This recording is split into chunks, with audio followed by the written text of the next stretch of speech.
Welcome to Money RX for CRNAs and nurse practitioners. I'm Brett Fellows, certified financial planner, and today we are talking about something that doesn't get nearly enough attention, and that is the 5-year window before retirement. This is actually the most critical period for your financial future, and most nurses don't know what they should be doing during this time frame. Let me walk you through a hypothetical situation. Imagine a CRNA. She's 55 years old and she wants to retire at age 60. And she's asking the question I hear all the time: am I ready? Now, when I look at a situation like this, I typically find 3 problems. One, she's saved almost $1.5 million, and that's great, right? But it's all in her 403b pre-tax. So every dollar she pulls out in retirement will be taxed as ordinary income. Number 2, she hasn't thought about health insurance before Medicare. And 3, she has no idea when to claim Social Security. Now, this situation is not unique. Most nurses focus on saving money. They don't focus on the strategy. And when you're 5 years out from, say, retirement, strategy actually matters more than accumulation. So today, I'm going to walk you through a pre-retirement checklist. 10 things every CRNA and nurse practitioner should do when they are 5 years out from retirement. So let's get into it. Number 1, set your target retirement date. Now, this sounds obvious, but you would be surprised how many nurses haven't done this. When I ask the question, when do you want to retire? I often get responses like, sometime in my early 60s. And that's honestly just not specific enough. You need an actual target date, because every decision you make in the next 5 years depends on that date. When will you start drawing from your retirement accounts? When will you need health insurance? How many years do you have for Roth conversions? All of this type of planning starts with a specific date. So pick one. It does not have to be exact, but you need something, a date just to plan around. Number 2, know your true retirement expenses. Now, most nurses think they need to replace their entire income, and that's just not true. Let's say you're making $200,000 a year as a CRNA or $120,000 as an NP. And you look at that number and panic. You say, how in the world can I replace all of that income?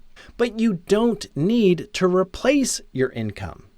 You need to replace your spending. Think about what goes away when you retire. I mean, you're no longer maxing out contributions to your 403b.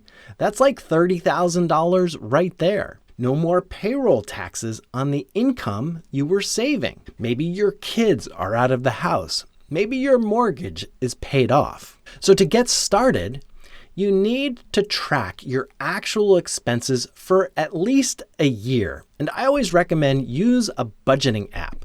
Connect all of your accounts and just let it run.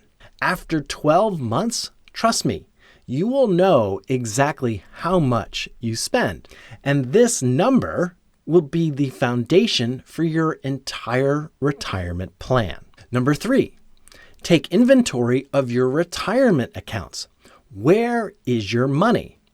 You probably have a 403b, let's say, from your hospital system. Maybe an old 401k from a previous employer. A Roth IRA you opened years ago. Maybe you have a taxable brokerage account. It doesn't matter. The key is to write it all down. Every account, every balance. But more importantly, know what type of money you have. You have tax-deferred money. That could be your 403b, 401k, traditional IRA. You have tax-free money. That's your Roth IRA or your Roth 403b. And you have taxable money. That's your brokerage account. If you're like most high-earning APRNs, 80% or more is probably in tax-deferred accounts. And that creates a problem we will talk about in a minute. Number 4, figure out health insurance before Medicare. So this is the one that catches most people off guard. If you retire before age 65, you don't qualify for Medicare yet. So what are you going to do for health insurance? Well, you do have a few options. There's COBRA from your employer, but it's pretty expensive. So you're paying the full premium plus about a 2% administrative fee. Then there's the Health Insurance Marketplace. And you might qualify for Affordable Care Act tax credits depending on your income. There's your spouse's employer plan if they're still working. And if you are buying on the marketplace, check that your doctors are covered. Check that your prescriptions are covered. So you can see this takes time to research. So you don't want to wait until the last minute. Number 5, start learning about Medicare now. Even if you're years away from age 65, start educating yourself. Because Medicare is more complicated than most nurses realize. You have Part A for hospital coverage, Part B for doctor visits and outpatient care, Part D for prescription drugs. And then you have to choose between traditional Medicare with a supplement or Medicare Advantage. But here's what high-earning nurses really need to understand. IRMAA, Income-Related Monthly Adjustment Amount. If your income is too high, you will pay more for Medicare. And here's the kicker. Your Medicare premiums are based on your income from 2 years ago. So if you're making $200,000 as a CRNA at age 63, your Medicare premiums at age 65 could be hundreds more per month. And for a married couple, we're talking potentially $10,000 or more per year in extra Medicare costs. So I hope you're beginning to see this is why that 5-year window matters so much. Number 6, understand your Social Security options. Now, you can claim Social Security as early as age 62 or as late as age 70. And every year you delay past your full retirement age, your benefit increases by 8% per year. And that is guaranteed. There is no investment that gives you that kind of return. Trust me. For most high-earning nurses, delaying makes sense. If you wait until age 70 instead of taking it at age 67, your monthly benefit could be 24% higher. And that higher benefit also protects your surviving spouse. So when one spouse dies, the survivor keeps the higher of their 2 benefits. But here's the most important question about claiming Social Security. Can you afford to wait? And that frankly depends on what other assets you have to live on. So this is where your retirement plan really comes together. Number 7, consider Roth conversions. Remember what I said about most nurses having all their money in tax-deferred accounts? Well, this is where that becomes a problem. Let's say that you've saved $1.5 million in your 403b. Again, that's awesome. But every dollar you then pull out will be taxed to you as ordinary income.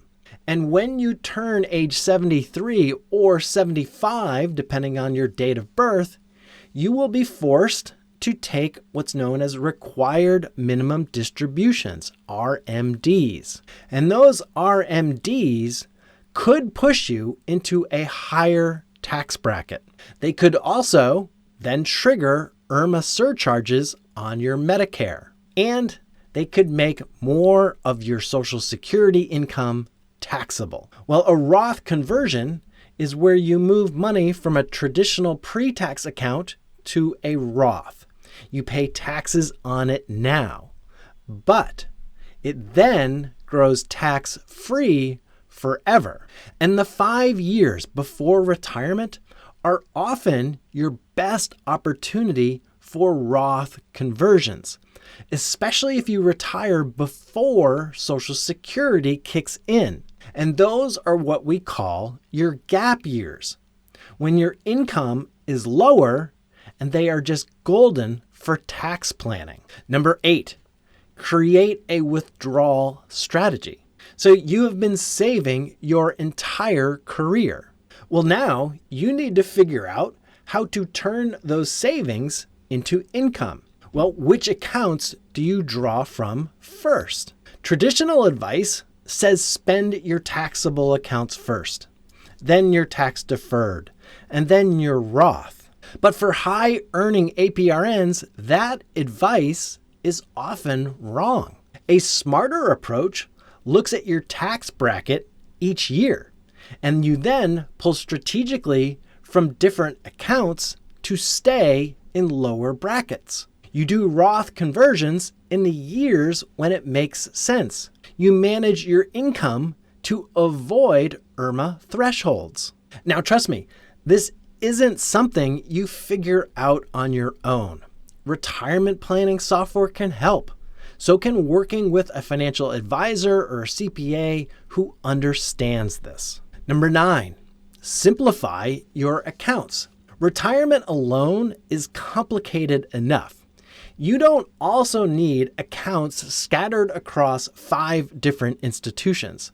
So look at consolidating. Roll old 401ks into an IRA. Combine IRAs to one institution. Fewer accounts means easier tracking for you, easier rebalancing, easier tax management. And simplify your investments too. You do not need 15 different funds. A simple portfolio of 3 or 4 low-cost index funds works just fine. Actually, maybe even better. Number 10, get your estate documents in order. So I know this isn't fun to think about, but it is critical. Do you have a will? Do you have powers of attorney? Healthcare directives?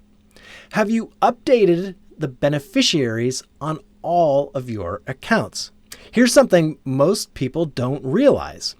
The beneficiary designation on your retirement account overrides your will. So if you named your ex-spouse on your 403b 20 years ago and never changed it, they're getting that money, even if your will says otherwise.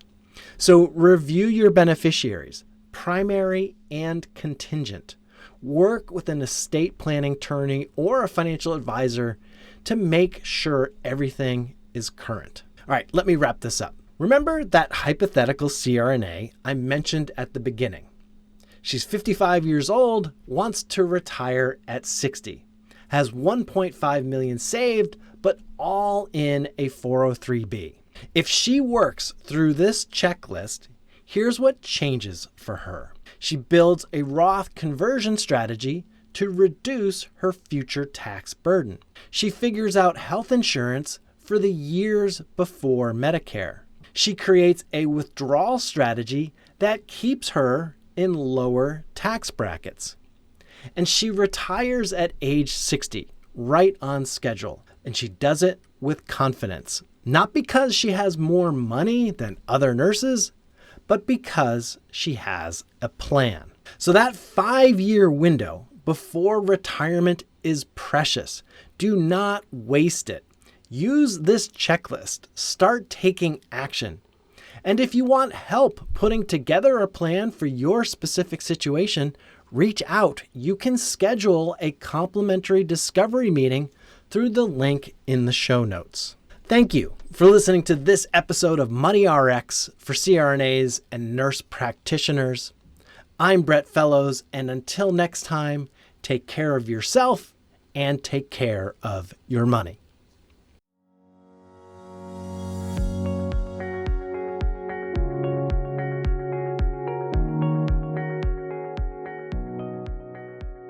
This podcast is for informational and entertainment purposes only. It should not be relied upon as a basis for investment decisions. This podcast does not engage in rendering legal, financial, or other professional services.